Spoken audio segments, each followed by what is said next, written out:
And story.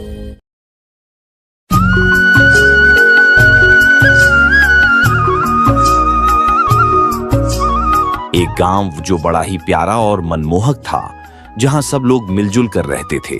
इसी गांव में एक मुरारी नाम का एक किसान रहा करता था। उसके पास एक छोटी सी जमीन थी। उसमें वो अपना घर चलाने के लिए खेती किया करता था। उसके पास जो कुछ भी धन था उससे वो संतुष्ट था और हमेशा उसके मन में परमार्थ की भावना रहती थी।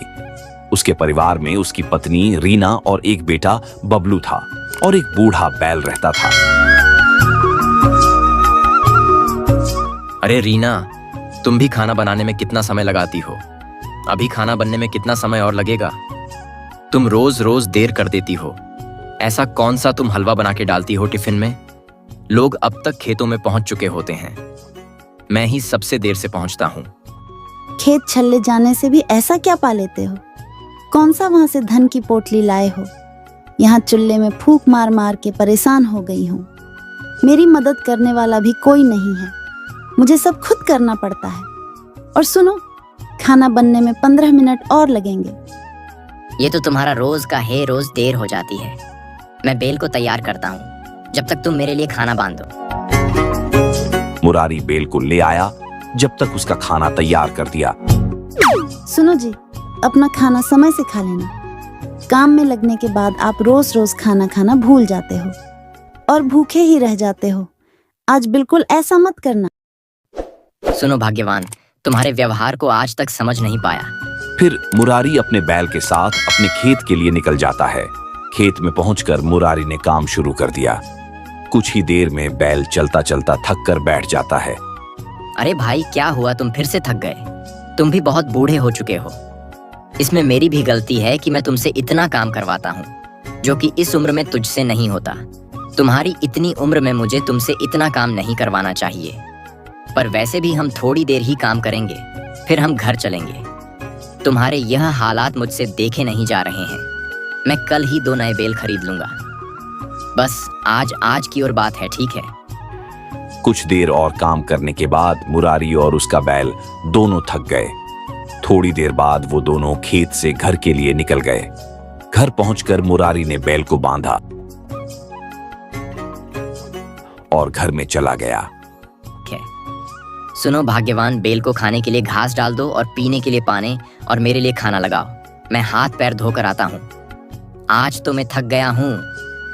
कल मुझे दूसरे गांव जाना है नए बेल खरीदने के लिए। पता नहीं कितने का खर्चा आएगा, इसलिए मैं 2 नए बेल खरीदने की सोच रहा हूँ। अभी जो मेरे पास पैसे हैं उनसे मैं बेल खरीद लेता हूँ और फिर बेलों से खेती करके बबलू की पढ़ाई के लिए पैसा जमा कर लेंगे। अगर ये बूढ़ा बैल खेती के लायक नहीं है तो उसे खिलाने के लिए उसके ऊपर पैसे क्यों बर्बाद करें? फिर आप उसे जाकर कसाई को बेच दो। आप मेरी बात कब सुनते हो? ये फालतू का खर्चा है, पर मुझे क्या? आप जो चाहे वो करो। अब से मैं कुछ नहीं कहूंगी। करो आप अपनी मनमानी। इस बूढ़े बैल ने इतने समय से हमारी सेवा की है, तो यह मेरे मरने तक मेरे साथ ही रहेगा। मुझे अब तुम्हारे साथ झगड़ा करने का कोई शौक नहीं है। मुझे कल सुबह शहर जाना है। बेहतर यही है कि अब मैं सो जाऊं। मुझे भी आपके साथ लड़ाई करने का कोई शौक नहीं। आप वैसे भी अपनी मर्जी से ही चलोगे। अगले दिन सुबह होते ही मुरारी नए बैल खरीदने के लिए दूसरे गांव के लिए निकल जाता है। अरे क्या हुआ मुरारी, आज तुम यहाँ कैसे? मैं यहाँ 2 जवान बैल लेने आया हूँ। मैंने सोचा कि पहले अपने परम मित्र से ही बात करता हूँ। मुझे पूरा भरोसा था कि तुम्हारे पास तो बैल होंगे ही। क्या तुम्हारे पास इस समय 2 बैल हैं? हाँ हाँ, क्यों नहीं। अरे भाई मुरारी, अगर मैं बैल तुझे नहीं दूंगा तो किसे दूंगा? 8-10 दिन पहले ही मैंने 2 जवान बैल खरीदे हैं। एक किसान मुझे बेच कर गया था। बेचारे को पैसों की जरूरत थी तो वो बैल मैंने खरीद लिए। चलो मैं तुम्हें वो बैल दिखा देता हूँ। फिर व्यापारी मुरारी को बैलों के पास ले जाता है। ये रहे वो दोनों बैल। अगर तुम्हें ये दोनों पसंद है तो ले लो। दोनों बैल सुंदर और जवान है। और हाँ, तुम्हें तो पता ही है, जवान बैल खाते भी बहुत है तो कमाते भी बहुत हैं। अब इनके ऊपर जो खर्चा मेरा हुआ है वो तो मुझे बस दे दो। मेरा इनके ऊपर 10,000 का खर्चा हुआ है। वो तो मैं समझ गया, लेकिन मैं तुम्हें केवल इनके 9,000 रुपए ही दे सकता हूँ। चलो ठीक है, तुम 9,000 रुपये ही दे दो, क्योंकि मैं तुम्हें कई सालों से जानता हूँ, तुम मेरे परम मित्र हो, इसलिए मैं तुम्हें 9,000 रुपये में ही दे रहा हूँ। लेकिन खेती के लिए बारिश पर निर्भर है। पिछले साल की तरह इस साल अगर बारिश नहीं हुई तो तुम्हारे लिए नुकसान का सौदा होगा। तुम बैलों को कहाँ से खिलाओगे? इतनी बड़ी रकम कहाँ से लाओगे? तुम्हारे पास एक बैल पहले से तो है ही, तुम इन सभी बैलों को कैसे खिलाओगे? जरा ध्यान रखना भाई। बात तो तुम बिल्कुल सही कह रहे हो और आसपास के गांव के किसान भी इसी बात से बहुत परेशान है। लेकिन मेरे खेत के पास से एक नहर जाती है और वो नहर हमारे गांव के जमींदार साहब सुखराम जी की है, तो मैं उन्हें कुछ पैसे देकर अपने खेत में थोड़ा पानी अपने खेत पहुंचा दूंगा। चलो भाई, मैं चलता हूं, अब देर हो जाएगी।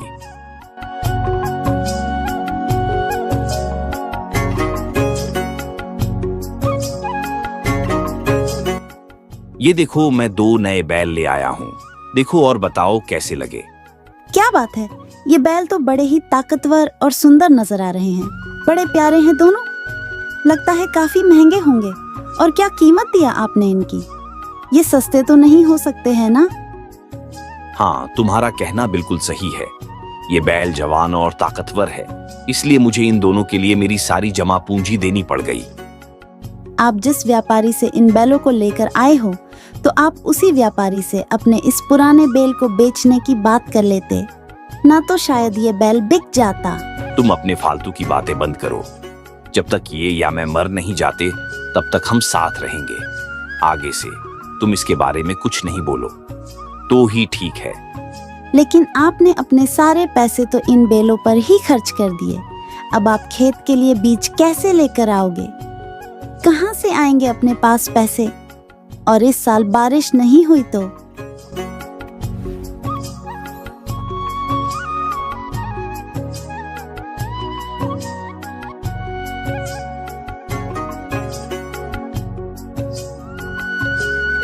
सेठ जी, आप मुझे कुछ पैसे उधार दे दीजिए, जिससे मैं इस बार की खेती करके आपके पैसे लौटा दूंगा।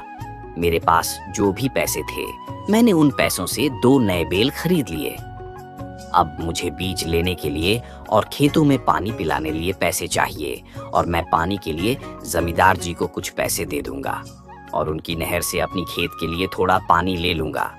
ये बात सुनकर सेठ भीमाराम बहुत गुस्सा हो जाता है। मुरारी, तुम अपनी हैसियत से बाहर बात कर रहे हो। अगर तुम्हें 5,000 रुपए चाहिए तो तुम्हें अपने दोनों बैल मेरे पास गिरवी रखने होंगे, समझ गए ना? लेकिन सेठ जी, मैं खेतों में बीज डालने के बाद आपको मेरे दोनों बैल दे जाऊंगा। ठीक है मुरारी, तुम शाम होने तक ये दोनों बैल मुझे खुद ही दे जाना, वरना मेरे आदमी तुमसे बैल लेने आ जाएंगे। लेकिन बेचारे मुरारी के पास और कोई दूसरा रास्ता नहीं था, इसलिए वह सब कुछ शांतिपूर्वक सोचकर अपने बैलों को देने के लिए राजी हो जाता है और सेठ से पैसे लेकर वहां से चला जाता है। फिर अगले ही दिन से मुरारी खेतों में काम शुरू कर देता है। मुरारी सुबह से लेकर शाम तक अपने खेत में बहुत मेहनत करता और बीज बो देता है, जितने में शाम हो जाती है। फिर मुरारी बड़ी हल्की आवाज में अपने बैलों से कहता है, सुनो, आज तुम्हें नए मालिक के पास जाना पड़ेगा, पर तुम चिंता मत करो, मैं तुम्हें जल्दी ही वहां से छुड़वा लूंगा।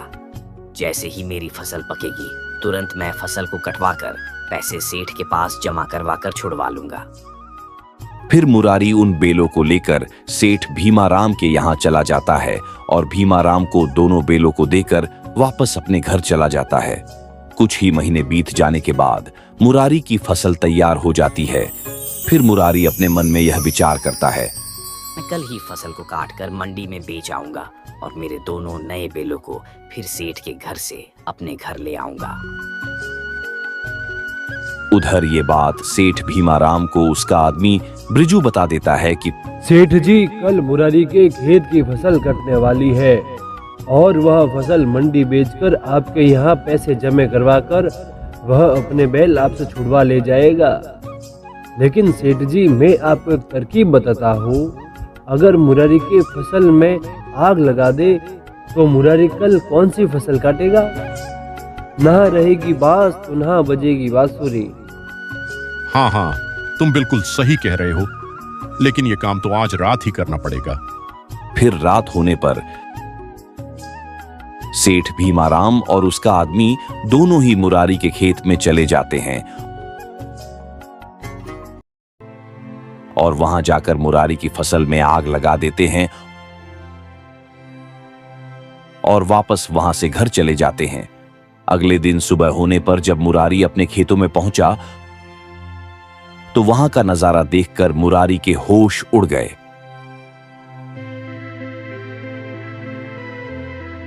भगवान, ये कैसे हो गया?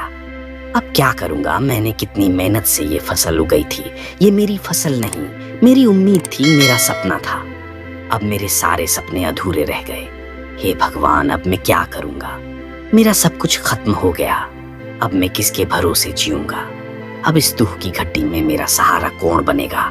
अब मेरे बच्चे का क्या होगा? तभी वहां सेठ आ जाता है। क्या हुआ मुरारी? तेरे खेतों में आग कैसे लग गई? ये सब क्या हो रहा है? तू चालाकी कर रहा क्या मुझे? पता नहीं सेठ जी ये कैसे हुआ, लेकिन सेठ जी मेरे बेल वापस दे दीजिए। अब मेरे परिवार का क्या होगा? वो भी भूखा ही मर जाएगा। मुरारी, वो सब मुझे नहीं पता। मुझे तो मेरे ब्याज सहित रकम चाहिए। अगर तुम नहीं दे पाओ तो तुम अपने दोनों बेलों को भूल जाना। समझ गए ना? ये बात मैं एक बार ही बोलता हूं। ऐसा बोलकर सेठ भीमाराम खेत से अपने घर आ जाता है। क्या हुआ सेठ जी? देखो, अपनी तरकीब काम कर गई ना। आपने मुरारी के दोनों बैल हड़प लिए। हाँ, हमारी तरकीब काम कर गई, लेकिन अब मुझे मुरारी घर की जमीन भी चाहिए किसी भी हाल में, तभी मुझे शांति मिलेगी। लेकिन मुरारी की जमीन बहुत ही उपजाऊ है, उसका क्या उपाय करें? अरे सेठ जी, क्यों चिंता करते हो? आपने जैसे मुरारी के खेत में आग लगाई थी, वैसे ही आज रात उसके घर में आग लगा देते हैं। फिर उसी दिन की रात मुरारी का परिवार सो रहा था। तभी वहां सेठ और उसका आदमी जाते हैं और वो मुरारी के घर में आग लगा देते हैं और वहां से भाग जाते हैं। सारे गांव में हाहाकार मच गया। सभी लोग खड़े खड़े मुरारी के घर को आग में जलते हुए देख रहे थे। लेकिन तभी अंदर से चीखने की आवाज सुनकर एक व्यक्ति अंदर जाता है। देखता है कि मुरारी और उसकी पत्नी रीना तो आग में जल गए, लेकिन उसने देखा राजू अभी भी जिंदा है, तो राजू को उठाकर बाहर ले आता है। अगले दिन गांव वालों ने मुरारी और उसके पत्नी का अंतिम संस्कार कर दिया और उधर सेठ भीमाराम ने मुरारी की जली हुई झोपड़ी की जगह पर भी कब्जा कर लिया। लेकिन गांव के एक व्यक्ति ने राजू को शहर में ले जाकर खूब पढ़ाया लिखाया और उसका ध्यान रखा। उस व्यक्ति ने राजू से कहा, सुन बेटा, उस सेठ और ब्रिजू दोनों ने ही तेरे माता पिता को जिंदा जलाया है। अपने अंदर की आग को कभी भी बुझने मत देना।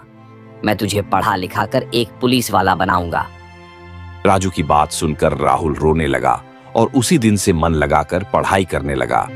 कुछ सालों बाद पढ़ लिख कर राजू एक दिन पुलिस वाला बन गया। अब वो पूरे 28 साल का हो गया था। अच्छा अंकल, आपने जो मेरे लिए उपकार किए हैं मैं उन्हें कभी भूल नहीं पाऊंगा। मैं आज ही अपने गांव जाऊंगा और सेठ भीमाराम को और उसके आदमी को दोनों को अरेस्ट कर लूंगा। हाँ बेटा राजू, जाओ। तुम अपने गांव और सेठ भीमाराम को अपने कर्मों की सजा दो। मेरा आशीर्वाद हमेशा तुम्हारे साथ है। फिर राजू सीधा सेठ भीमाराम के यहाँ जाता है और उसे और उसके आदमी को अरेस्ट करके थाने ले आता है और लाठी के डर से उनसे सारे जुल्म कबूल करवाता है। और अगले दिन गांव वालों को उनकी जमीन वापस लौटा देता है और गांव में चल रहे अमान्य और धोखाधड़ी के कार्यों को बंद करवाता है। इस कहानी का मुख्य संदेश यह है कि अधर्म और अन्याय करने वाले व्यक्ति अपने कर्मों का फल अवश्य पाते हैं, चाहे वे कितने भी शक्तिशाली या चालाक क्यों न हों।